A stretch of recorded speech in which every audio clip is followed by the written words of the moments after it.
enraivecido. A tal história. Não quer dizer o agressivo.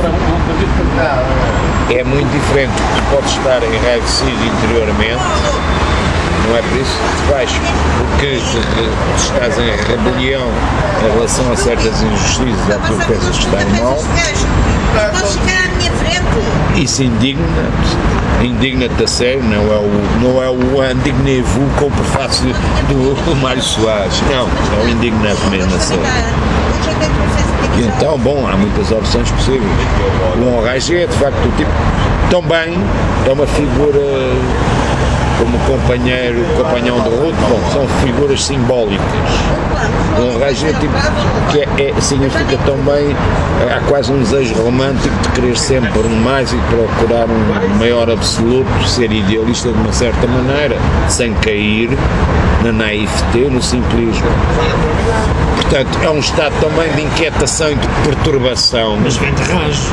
Vem de raios, raiva, mas a raiva não é precisamente negativa. Lá está os problemas de traduções. Porque não podemos pô-la como absoluta. Temos até a raiva na doença dos animais, esta designação de raiva. Bom, porque os faz morder, atacar sem razão. A raiva, de facto, vista a este nível, é algo irracional e pode ser algo monstruoso e signo de impotência, processo psíquico falhado. Mas há uma raiva interior, de desejo de transcendência, de passar, ir além daquilo que é o habitual, que é a praxis normal, as convenções aceitas. Também pode ser muito positivo, porque parte de um desejo de avanço dentro de si próprio e, portanto, também socialmente. Esse Enragé pode ser um poeta, pode ser um músico, é um criativo, é um pensador, é um filósofo. Em geral, aliás, são pessoas que são perfeitamente, muitas vezes, desprezadas, queimadas na praça pública e tudo mais, que têm a coragem de ir muito longe do questionamento que fazem, isso perturba extraordinariamente todo o pensamento estabelecido.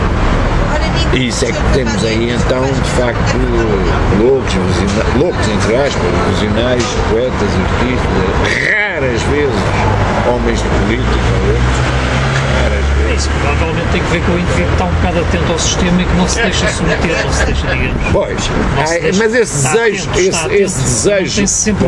desejo de não, mas não é, mas vamos lá ver, a rebeldia não é o ser rebelde por ser rebelde, o mundo vai partir as cabines telefónicas porque está revoltado contra o papai e a mamãe, isso não tem nada a ver com revoltas de espécie alguma, são estilos de esquemas, são esquemas que apenas mais não fazem do que reforçar a importância que há esse tipo de autoridade e de poder que tem precisamente de ser desmistificado e desmascarado.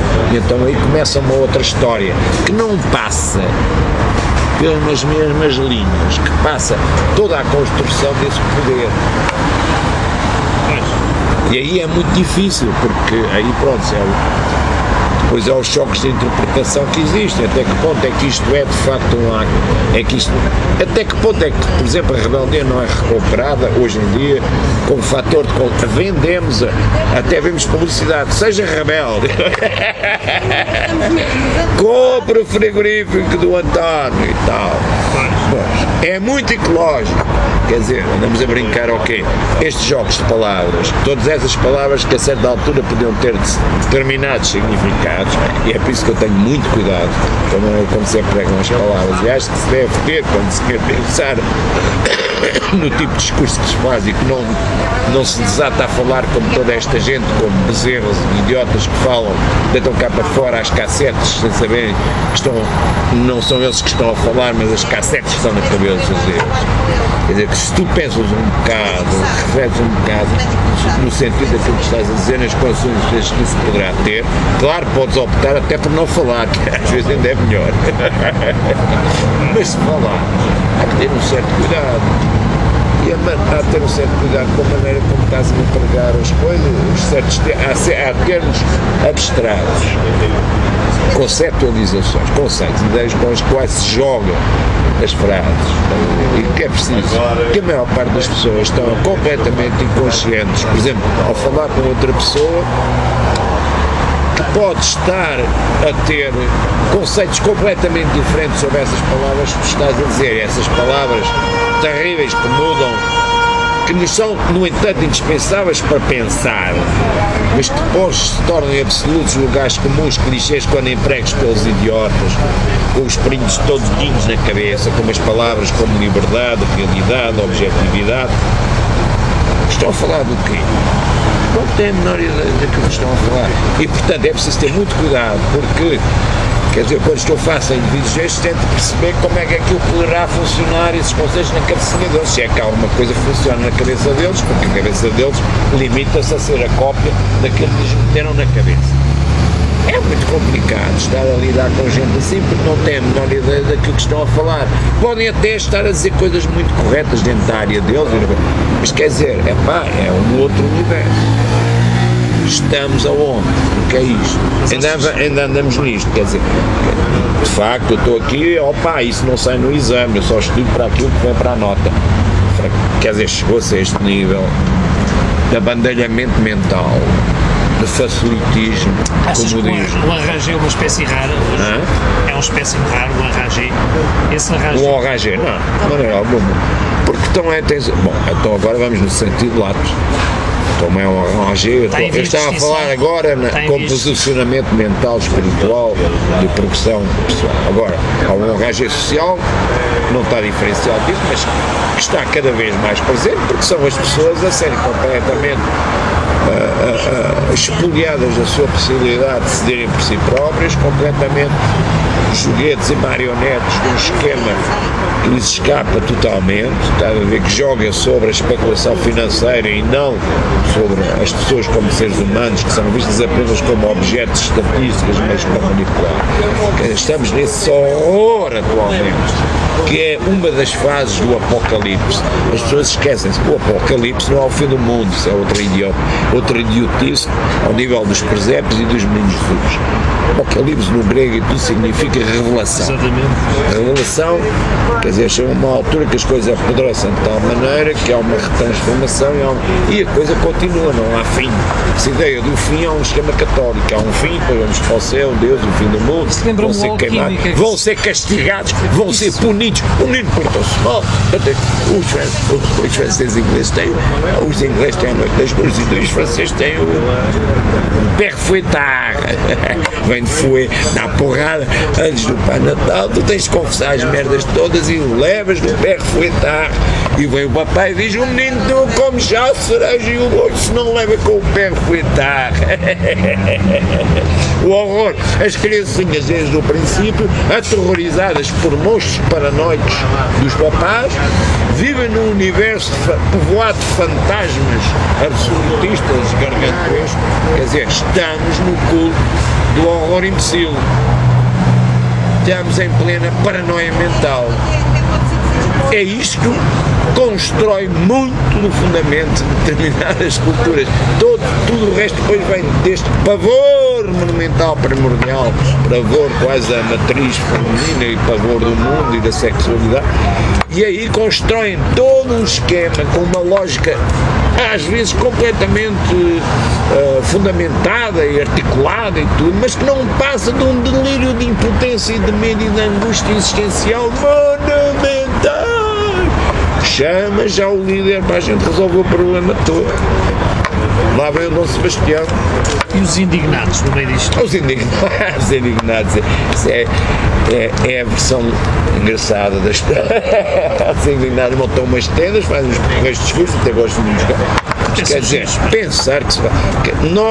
Nos anos 60 ainda houve uma possibilidade de facto de alterar o rumo a determinado momento, mas era uma coisa muito mais. Eram outras circunstâncias, outra época, outro espírito, outra maneira de estar, outras circunstâncias, outras possibilidades. Não se pode comparar. Atualmente, os indignados, muitos deles, não se pode generalizar, porque há tudo também dentro disso, há pessoas,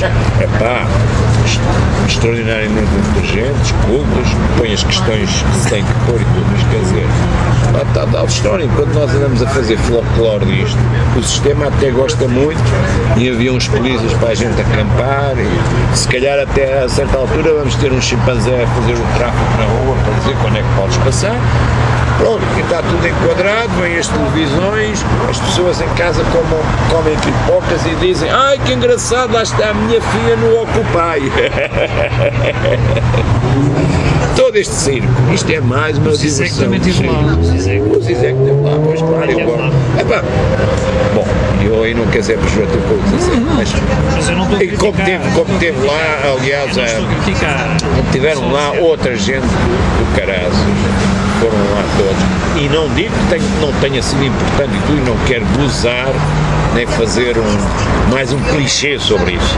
Quero dizer que essas coisas podem ser fundamentais. Neste momento há um processo de fragmentação, há muitas maneiras de pôr em questão e tudo, e acho isso tudo muito Não quero positivo. pôr à margem, estão-se a pôr à margem. Não, quer dizer, é que eu tenho sempre muito medo nesta história toda, é que até que ponto é que as pessoas estão de facto dispostas a pôr certas questões para mudar completamente a civilização do rumo da evolução da sociedade. É preciso uma revolução mental e social do caraças, e a maior parte das pessoas não estão dispostas a fazê-lo. Portanto, eu muitas vezes acho muito engraçado que as pessoas estão a lutar localmente por isto e por aquilo. É bom, mas a partir do momento em que tu tens de pôr as questões a nível global e universal e tudo, muitas vezes essas coisas até são completamente paradoxais, contraditórias e reacionárias. Portanto, do que é que nós estamos a falar? Mas atualmente as grandes questões não podem ser resolvidas de maneira nenhuma. E nisso o Occupy tinha uma certa razão. Ora, o problema realmente do questionamento do sistema de produção, das bancas, da finança, essas são questões fundamentais. Não é andar a discutir se a Lady Gaga mudou de penteado ou se o Ronaldo deixa de ter o ar de imbecil tarado e é normal que tem. Quer dizer, isso são coisas para ocupar os telejornais portugueses durante 3 horas. Mas quer dizer, não interessa nem ao menino Jesus. E andamos nisto. Esta palhaçada inacreditável. Este circo não chega a ser um circo romano. Como eu disse, no circo romano, ao menos, depois ainda há um nervo deita fogo, há umas bacanais e umas grandes bodeiras. Aqui no tens a miséria pequenina, pobrezinha, que se apaga, que ri da sua grossaria, da sua imbecilidade, da sua ignorância, que tira proveito disso e que se acha muito esperta, porque sabe que tem o poder para atirar mais poeira aos olhos de outros imbecis, tão imbecis como eles, andam a brincar numa história de teatro da avenida, do Parque Mayer, quer dizer, não sai, nem sequer é uma comédia de boulevard, nem sequer é uma telenovela venezuelana, é uma coisa rasca e inumável, grosseira, uma peixeirada inominável. Que depois vem dizer o grande drama, mas drama, tragédia, mas esta gente tem lá alguma ideia do que é o histórias de faca e alguidar, é isso é que eles gostam, com o Ronaldo pelo meio e o Dom Sebastião por trás a espreitar, porque vai salvar a situação toda. Quer dizer, mitos da carochinha, estamos ao nível das criancinhas e da história da carochinha, não saímos desse molde mental impressionante, que já não é utilizado em lado nenhum. De negação dos Occupy, A negação é... Dizem que não tem ideia.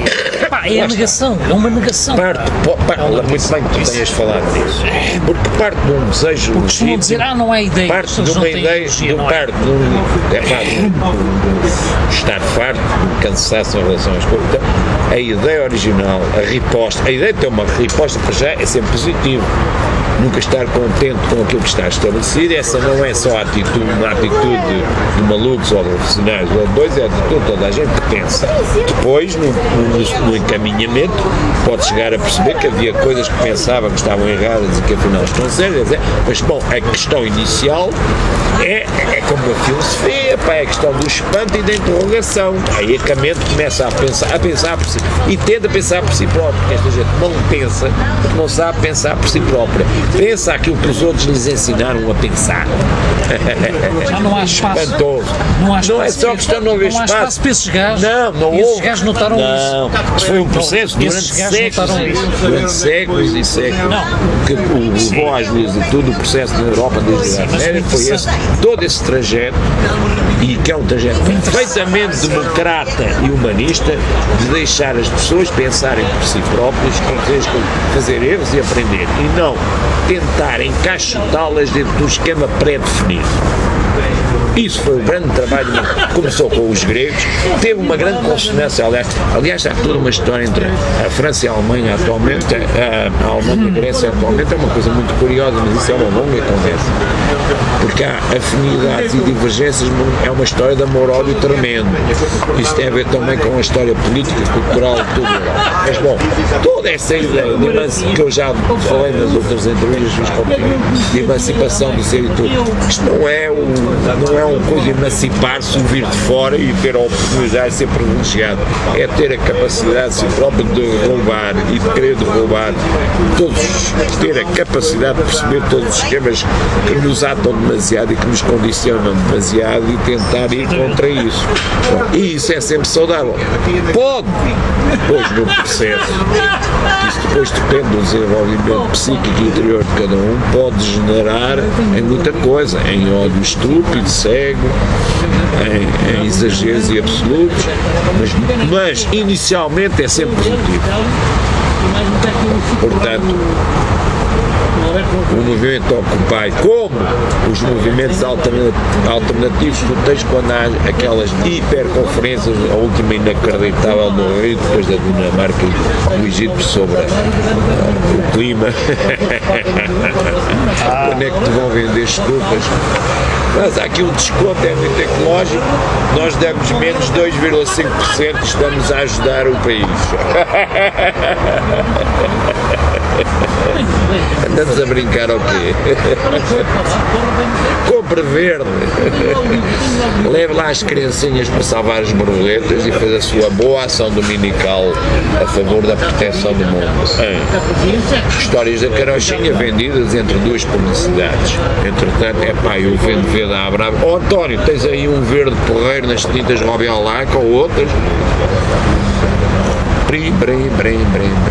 E ninguém põe as questões, coloca as questões, porque se tu colocares as questões fundamentais, fores até lá, é o pânico, porque muitas vezes então tudo aquilo em que te fizeram acreditar, tu percebes que é uma farsa gigantesca, uma ilusão, um karma. Essa própria palavra Occupy é curiosa. É ilusão. Porque este movimento, digamos é ilusão, assim, alienação, dentro da qual vive toda a gente alegremente. Há um espaço necessário que já não tem cabimento neste sistema. Tens razão, há muito menos cabimento e espaço para ele, mas também depende sempre, ao mesmo tempo também depende sempre do humano, o de reagir em relação a isso e fazê-lo de uma maneira positiva. Portanto, eu não quero, é sempre a tal história, há fenómenos tremendos de compressão, de regressão, de sufocamento, de alienação, contra as quais as pessoas estão muito desarmadas e impotentes. Mas elas também se distinguem entre si pela sua capacidade a não deixar que isso as consuma interiormente e as debilite.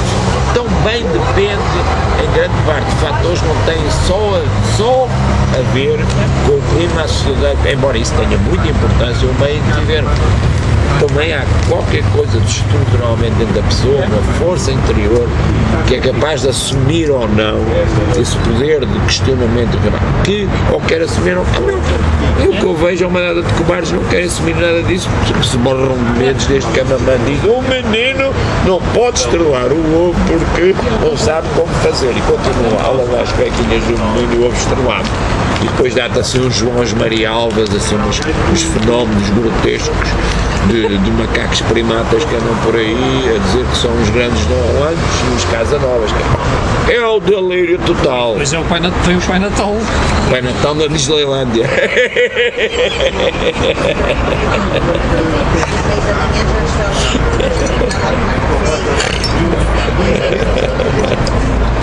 É o delírio. Temos aqui uma amiga que tu tens que filmar, mas tu está aqui a ouvir há imenso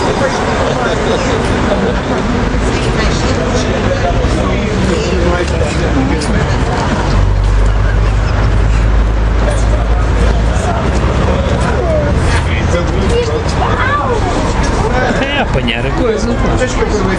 Já tenho agora um amigo francês que está completamente fodido na Alemanha. O gajo deita-me abaixo todas as noites na internet. Estes gajos acham maluco que eu bebo mais de 3 cervejas, aí não percebo. pá, tenho saudades das tascas portuguesas. Estes gajos só se fazem a trabalhar e moralmente, se bebeste mais ou fumaste mais, é uma desgraça. Onde é que ele é? Não, tenho a impressão que o gajo se enganou de sítio, não tem boa caderneta de endereço, é um alcoólico, é uma desgraça. Mas de onde é que ele é? É um grande amigo meu, parisiense, mas que tem uma parte da família da mãe lá de brasileiro.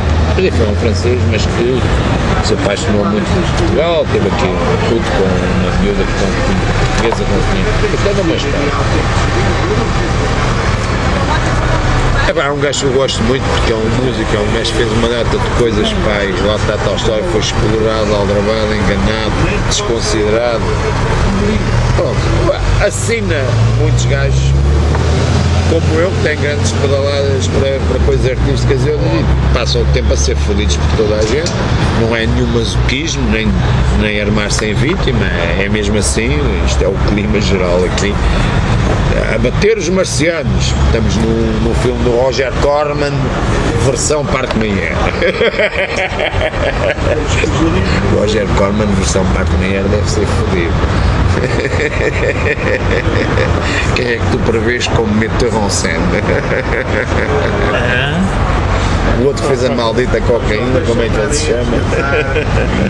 Filipe Laféria. Filipe Laféria vai fazer o problema do francês no Politeama.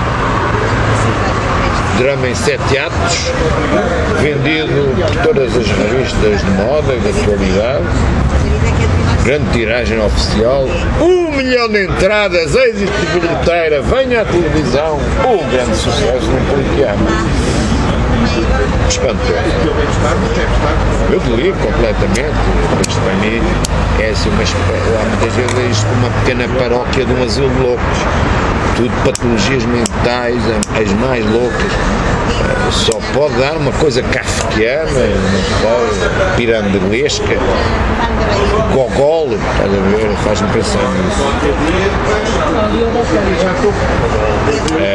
Depois pode se tornar tremendamente angustiante, e então vou sempre desembocar no grito do Manche, que é uma das melhores pinturas de sempre. Se tivesse esse quadro, o grito do Manche, é um quadro, eu passo-me a olhar para aquilo horas e horas e horas e horas, como tu às vezes detido num Van Gogh, tu vês tudo aquilo que se pode passar pelo universo mental e vês todo, isso eu adoro a pintura, adoro a imagem. O Manche foi um gajo que me realmente... Hoje é com 2 amigos, aqueles gajos que estão lá atrás, são 2 amigos. Não, mas há algo... Mas ele fica para trás e parece que fica impressionadíssimo. Mas há algo no sentido... Sim, mas ele fica para trás e ele vai com 2, mas depois fica para trás e grita, pá, uma coisa que... Mas não é um grito, não há som. Pois, não é grito. É a simbolização, ao mesmo tempo de toda a solidão do homem, é um grito surdo, é um grito surdo. Sim, mas já é mais do que um grito. É uma espécie de testemunho sobre a condição humana. E é isso que é espantoso nesse quadro.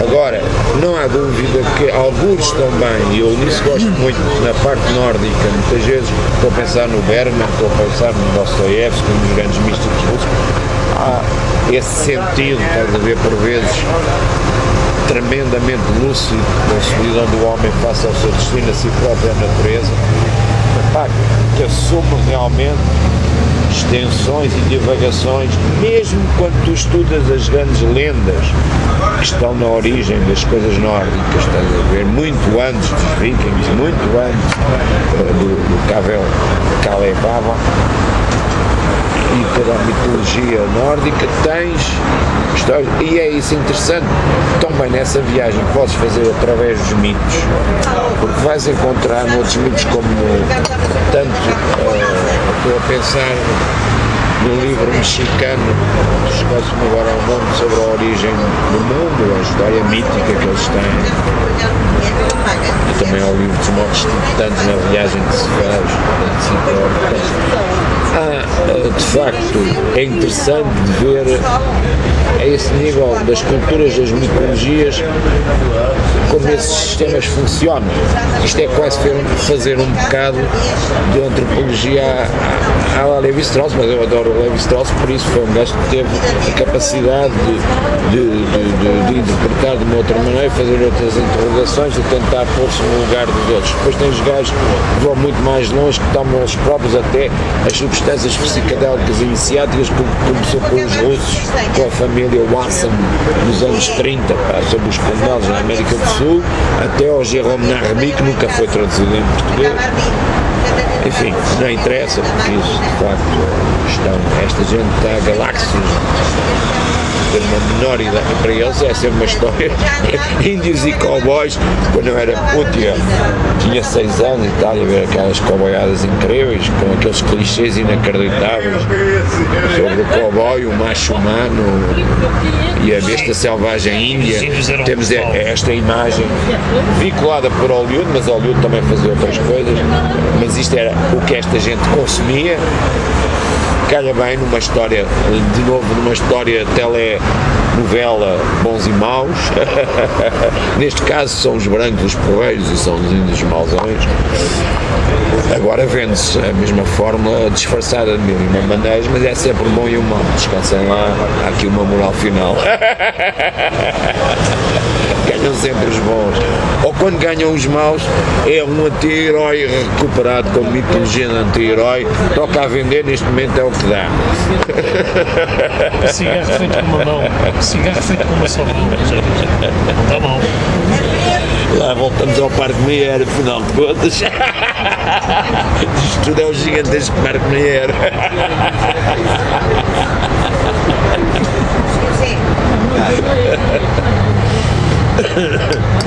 Que doido. Isto agora já dá para filmar na hora seguinte. Não, mas pronto, porreiro. Cara, bem, se calhar é bem assim até, porque não tem nada a ver com o resto todo. Pronto, menino Carlinhos, nós já devemos fazer. Epá, a culpa é toda minha, peço imensa desculpa. Pá.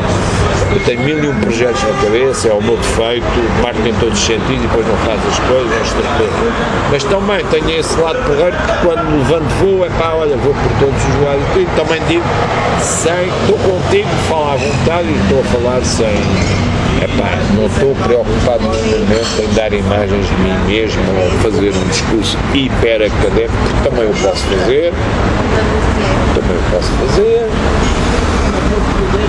Eu vou contar uma história. Não posso dizer isso a ser filmado, mas em circunstâncias muito especiais. Não, faço um parênteses a dizer que tive em circunstâncias muito especiais que fiz um pedido de, não em Portugal, mas bom, fiz um pedido de graça, como se diz em francês, para relação a algumas coisas e tal, não foi aceito, pelos termos oficiais.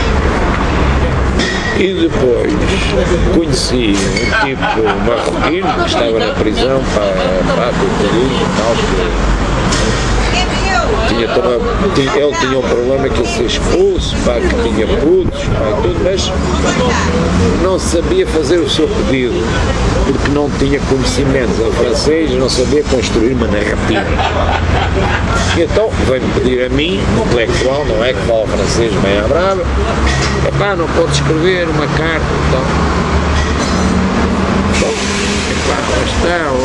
Sou apanhado por estes casos humanos, o caso do gajo fazia-me pena, tinha miúdos e o caraço, e era um gajo porreiro, não tinha nada a ver, não era nenhum serial killer, nem nenhum perturbado mental, nem nenhum violador, não sei porque é que o gajo estava preso, não faço ideia, mas não era pessoa assim.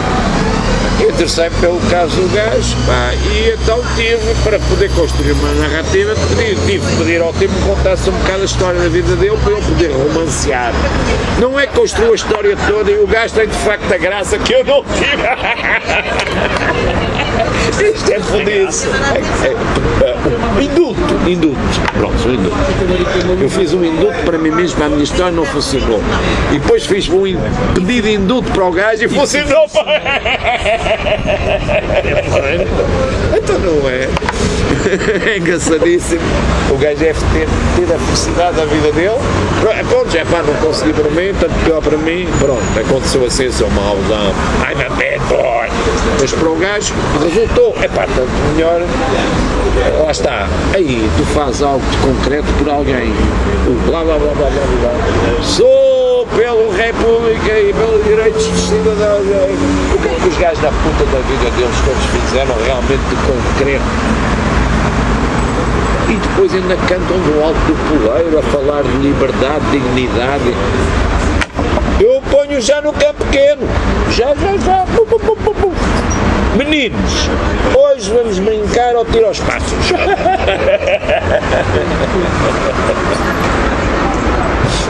Há que aprender. Já agora, olha,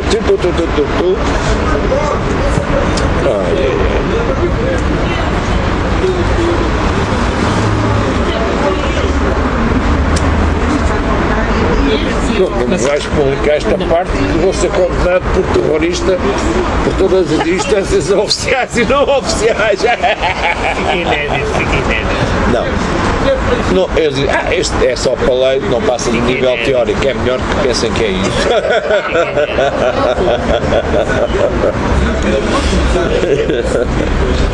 Não, tenho pena de não poder, de não ter tempo pela linguagem, poder construir todo esse edifício devastador. Tem de ser um edifício devastador. Uma construção devastadora, desmistificadora. Eu gosto muito deste prefixo do desmontar, desconstrução. Desrazão. A desrazão não é irracionalidade. É isso que é desrazão. Entendemos? São sub-racionalistas de cartesiano. Portanto, Descartes na 5ª divisão. Daqui a 5 séculos talvez passe à 1ª divisão. Então é uma razão pequenina, atrofiadinha, coitadinha, absoluta ainda, quando na sua melhor das hipóteses é uma razão nazi ou stalinista, que é o R grande vai substituir o D grande de Deus, e uma coisa fica mas o sistema continua o mesmo, e temos os absolutos, os messias, os salvadores. É a ontoteologia, tem a impressão. É a imagem do papá, não mataram o papá, é um complexo dentro do caralho. Com as gorgonas que não são mortas, ainda por cima cortam o zizi do menino. Achar a palindes, isso sabe-se quem puder. As grizzlies. Meu Deus, salve-se quem puder. Eu fui assustado, aterrorizado. Diarra. Estou sempre como o meu amigo andou no filme, desse gigantesco filme que é o Apocalipse, não. Tirar desse livro que é uma obra-prima de todos os tempos, que ainda há top desse do Jack London, Coração das Trevas, do final do Coronel Curtis.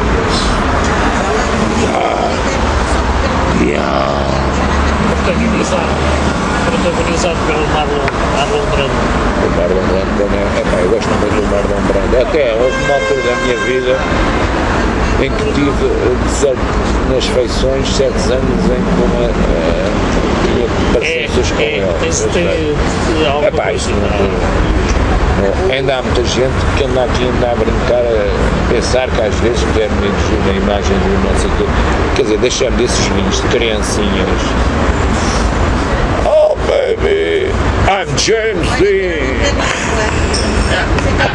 Oh baby, let me say I'm the Lonesome Cowboy. Quer dizer, é as ponteiros que andam aí a construir essas coisas, imagens lá está a imagem do anti-herói do rebelde, vende-se bem à brava e depois o gajo volta para casa e diz, oh mãe, o que é que fizeste como sobremesa? Voltamos ao Parque Mayer. Não estamos nas imensidões do Texas, nem nas obras da galáxia. Estamos sim na Avenida dos Cozidos e dos Formatados, à esquina dos profissionais da cultura. Um teatro do Parque Mayer, aquele teatro era... Parque Mayer, era uma altura, eu não sei, nunca lá fui, mas bom, são pessoas que iam, faz parte do imaginário lisboeta, faz parte. E tinha aquelas revistas aquelas raízes grosseiras em que andaram aí os heróis nacionais da representação. Não vou dizer nomes porque eu nunca entro na personalização, na fulanização, não me interessa. Ataques pessoais é uma merda. Se tiver coisas pessoais, diga às pessoas. Nem entro, lá está o sistema da pacheirada, da maledicência, do coisa que é o desporto favorito nacional. Uma coisa que me mete nojo no horror. Lá está, é de novo a nível da paróquia do sub-resto de chão, da sub-sub-cabo. Nós estamos longe das cabos na Áustria com as filhas violadas durante 20 anos. É o mesmo processo. Não, cuidado aí. Pois, é engraçado que seja na Áustria. Se a gente se esquece que foi o Hitler, nasceu na Áustria, não nasceu na Alemanha. Os austríacos... Mas na Bélgica também tens casos. Na Bélgica também tens uns casos esquisitos. Tens os casos esquisitos em todos os lados. Tens lados. Eu vivi nesses... E às vezes muito tempo nesses países todos. E há linhas, mas essas coisas são muito complexas, pá, e variam muito de país em país e de cultura em cultura. Agora, há um lado austro-húngaro, absolutamente abominável, horroroso e ascaroso. Estamos aqui Tirol, Bismarck, os senhores com as filhas violadas no sótão,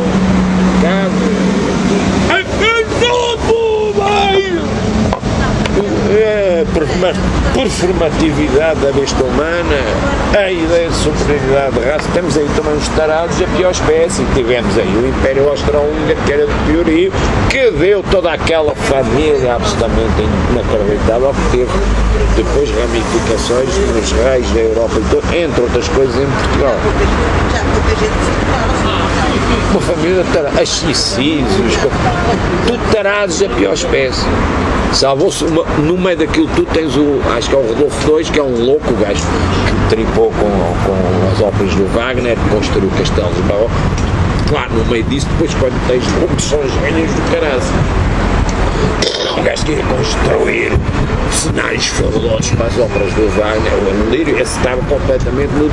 Era uma espécie de Klaus Kinski no Cobra Verde na Amazónia. O Klaus Kinski era o máximo. Olha, vi esse filme aqui.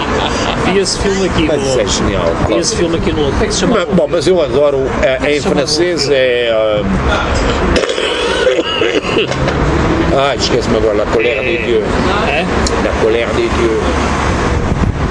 A Cólera dos Deuses. É filme dele e protagonizado por ele. Não é filme dele. Ele também fez os filmes muito importantes que ele tem são com o Herzog, que é o cineasta, que é um cineasta que eu adoro, talvez os gajos que eu mais adoro. Eu sou doido pelo cinema também, e particularmente por muitos alemães. E a minha adoração pelo cinema alemão vem muito longe, vem sobretudo do período de expressionismo alemão.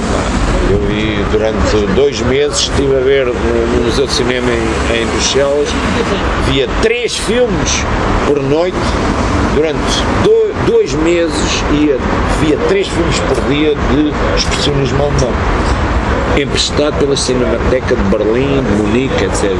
Então aí vi os Murnals todos, os papos, e entrei.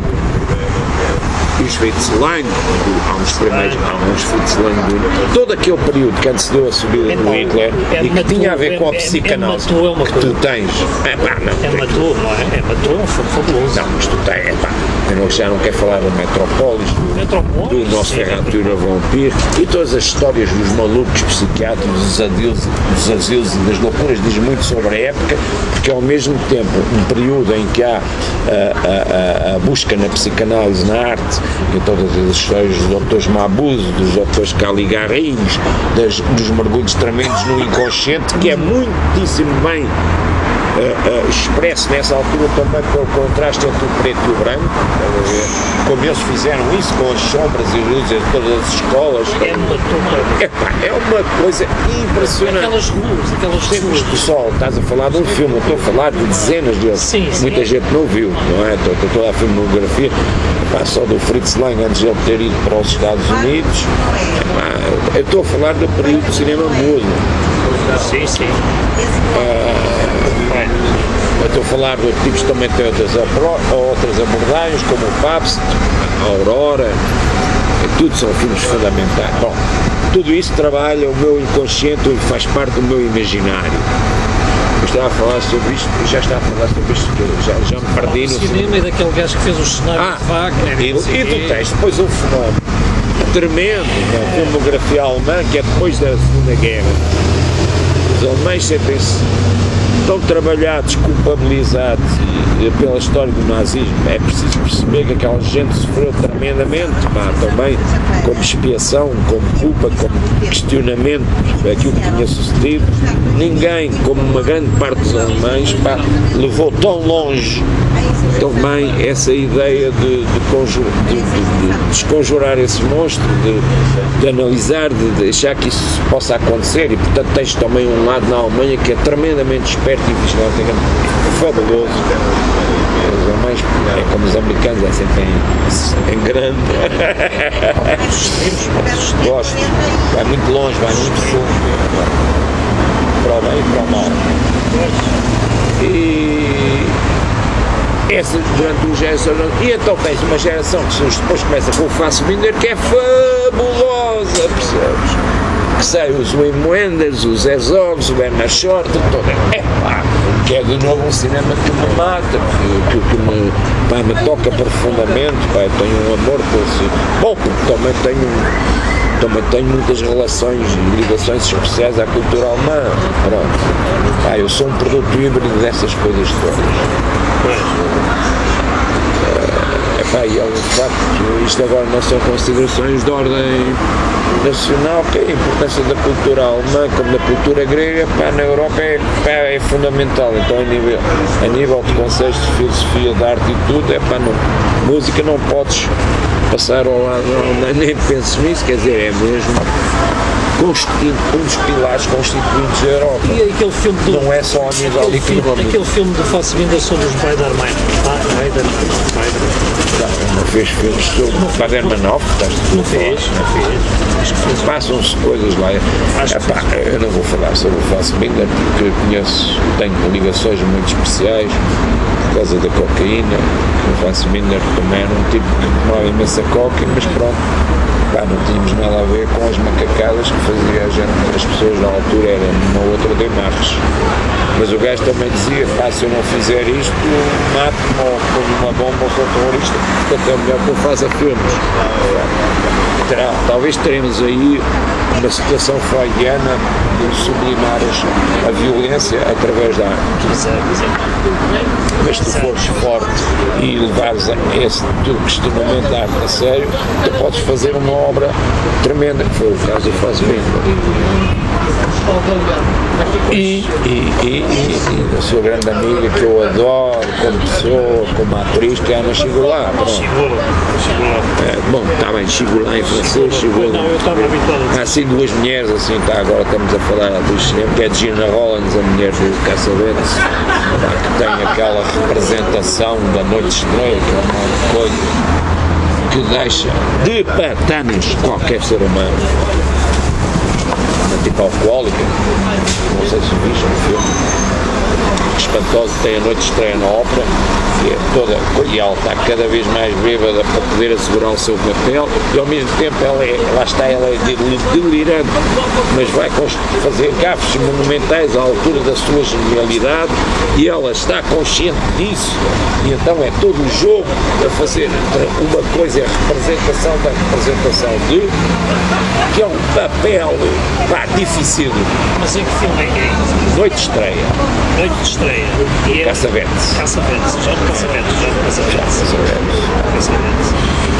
Agora vamos então aos americanos, que ia antes de falar de toda a minha geração, que era a geração... Este gajo não entra no homem da maratona, já para saber. Não, o homem da maratona, não, estás a fazer confusão, não tenho o título de realizador, o homem da maratona é com um ator Dustin Hoffman e com o outro gajo, não sei se é o Caçavetes. não é o Dustin, é o Dustin Hoffman, né? Na altura em que o Dustin Hoffman não fazia papéis de idiotas. Epá, pena que o Dustin Hoffman no Robert Redford e tudo, depois caem tretas de chocolate, piripiri, quer dizer, não vale a pena. Cowboy da meia-noite. Não vale a meia-noite. Mas eu depois revi os West Hams de outra maneira e gosto especialmente do Sam Peckinpah. Faziam umas cowboyadas do caraço. Traga-me a cabeça do Garcia. Faziam umas cowboyadas do caraço. Cowboyadas não são cowboyadas, eram. Não são, fez umas tu cowboyadas. tens. Não gosto do termo cowboyadas. Cowboyadas é aqueles filmes de Bollywood, nunca chegam ao duelo ao sol, porque tu tens. O West Hams do. Aliás, o Woody que falou sobre isso. Violentos. Não, mas que são tão bem. Curiosamente, põe por vezes em cena.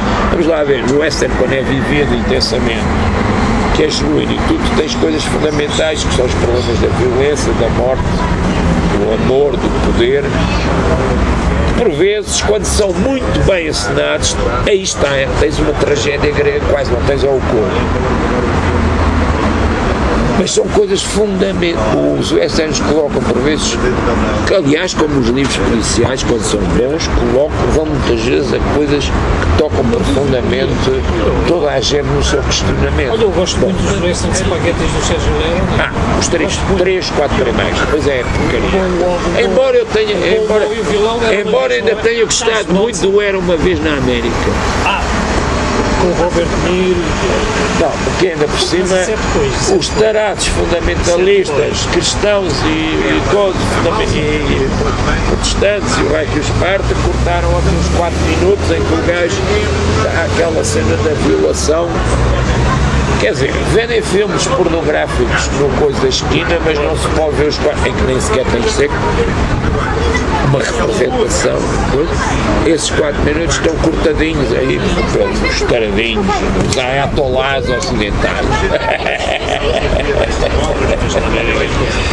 Não vá, meu filho, ver na televisão. Um perigo. Aconteceu no Oeste com os estamos em coisas de contradições. Acho que a obscenidade é precisamente essa contradição. Quer dizer, qualquer imbecil consome na internet, não sei o que, todas as pornografias que quiser.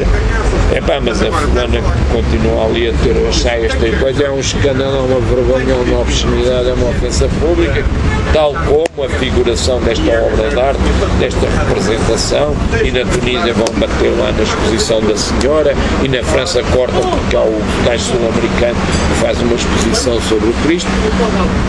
Lá voltam os ayatollahs todos, cruzados. Vamos defender a nossa pátria, o nosso backyard, a nossa pureza, a nossa raça e o nosso valor. Tem 35 mil exemplares. Ó filha, quanto é que voltam da próxima vez?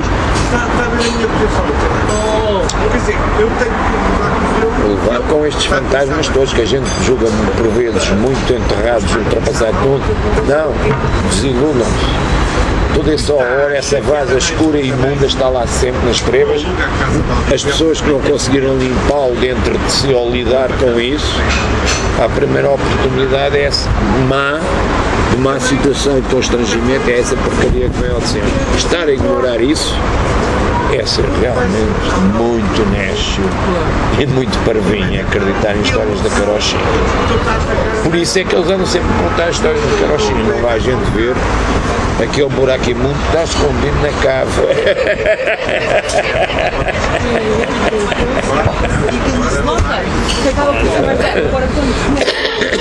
Portanto, não quer fazer a limpeza.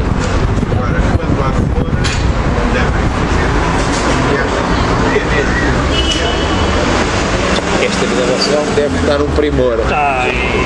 Tem quase 50 minutos. Isto é que tu tens que passar, Quase 50 vai sobre minutos. eu vou-me queimar, mas está por lá. Há quase 50 minutos. Porque foi isto é por lá. Olha, eu estou a falar e está a gravar-se o tempo neste momento. Não, tudo bem. Mas, olha, a bateria está a acabar mesmo. Está aqui, está coisa. Mas é até o pé. É até o pé.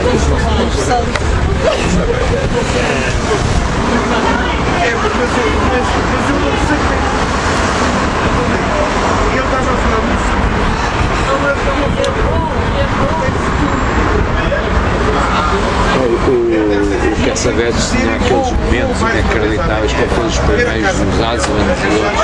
Pá, aquilo que os franceses gostavam muito de chamar cinema à vérité, mas que viam apenas num aspecto social, como se fosse na Rússia ou os primeiros do Adam.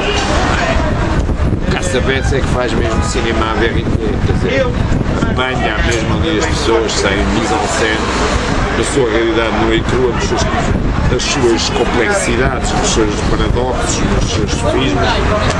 E foi como o John Mekas, quando os primeiros filmes que o gajo fez, em Nova Iorque, deu cana, eu fui vê-los à Cinemateca todos, mas já tinha visto, porque o Mekas fez uns grandes filmes também sobre o Ginsberg e o Burroughs e tudo, que pouca gente viu. São coisas lá da cinematografia. Eu já pedi ao gajo, já escrevi para que. Mas pronto, acho muito bem, epá, não se dá pérolas a porcos. Se estiverem interessados, procurem. Não esperem que não vão roubar o vizinho do lado que teve 10 anos a fazer esse trabalho e depois dizer que são vocês que fizeram. Quer dizer, a astúcia do Chico esperto. Ao menos tenham um bocadinho de dignidade. Vou ser convencionalista, de respeito, porque é uma questão de respeito. Não se anda a roubar as coisas dos outros e a fazer contas que fomos nós que. Esse é um crime, não é só um crime em relação à falta de respeito para com o autor ou o criador, é um crime em relação à sua própria consciência. Enquanto não se tiver essa dignidade moral, está-se a nível dos termos e da sargento. Ponto final. Copy-paste.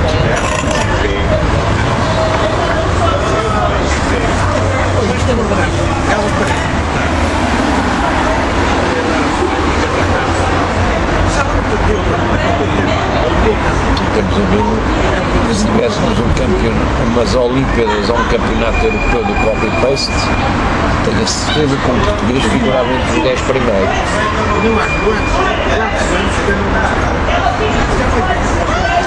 Não é um fenómeno exclusivamente nacional, mas que toma-se, como sempre, umas dimensões extraordinárias por estas bandas.